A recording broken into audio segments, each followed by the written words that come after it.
Bonjour à tous, bonjour à toutes.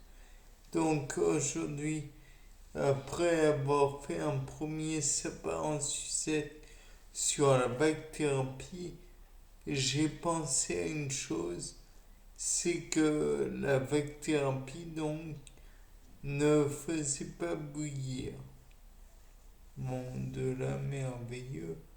Mais je me demande si elle pourrait néanmoins être utilisée sur le sang, puisque sur le sang, comme vous le savez, il existe beaucoup d'éléments nuisibles pour le sang et pour le corps humain tout entier.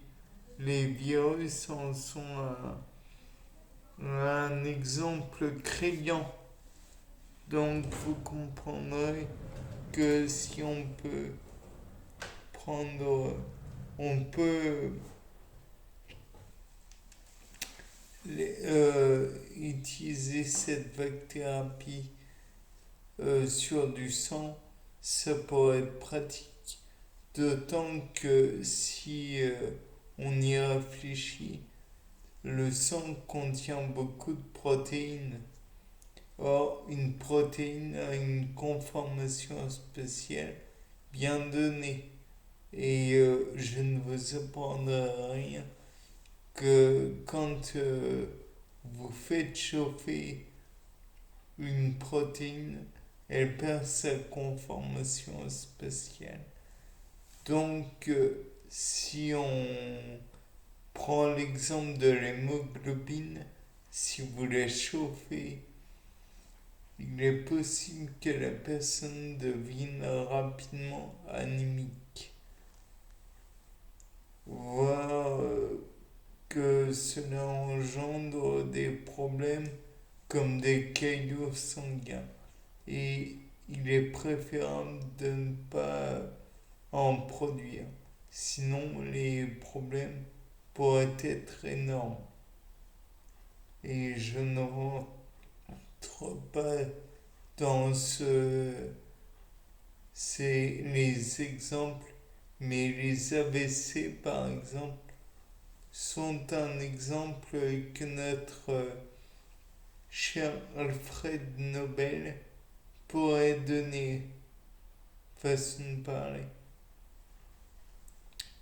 Comme vous le savez peut-être, la nitroglycérine est un vasodilatateur qui aurait pu l'aider à le soigner, voire même le guérir, ou empêcher même d'avoir ce problème. Bon bref, peu importe. Toujours est-il que là, dans le cas présent, la, la vague thérapie pourrait être employée certes pour le sang et on pourrait voir par exemple l'état du sang avant la vague thérapie et après cela au microscope optique, puisque je vous le rappelle, tout ce qui est vivant avec les microscopes électroniques sont rapidement détériorés. Donc là, dans le cas présent, microscope optique. De plus, on pourrait et faire l'analyse avant-après. On pourrait essayer d'autres fluides corporels, par exemple du liquide céphalorachidien. Je vous laisse faire vos ponctions tout seul. Ça va pas être facile. On pourrait aussi faire des analyses de BU, comme vous le savez sûrement.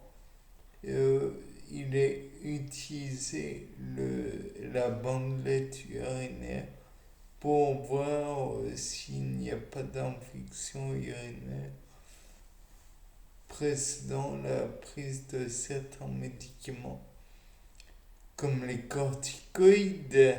Oui, j'adore ce médicament. Il est incroyable.